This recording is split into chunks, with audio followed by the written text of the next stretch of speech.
What's the meaning of color separation?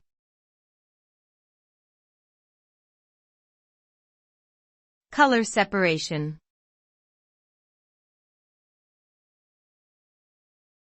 Color separation.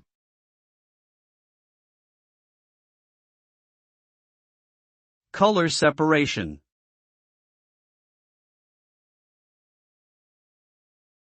Color separation.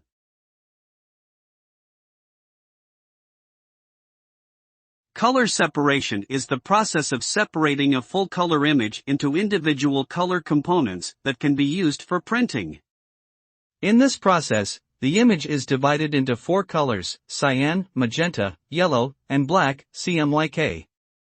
Each color component is created as a separate plate and printed in its respective color to blend together and create the final full-color image. The result of color separation is a set of color-separated plates that can be used in the printing process to reproduce the original image with accurate color and detail.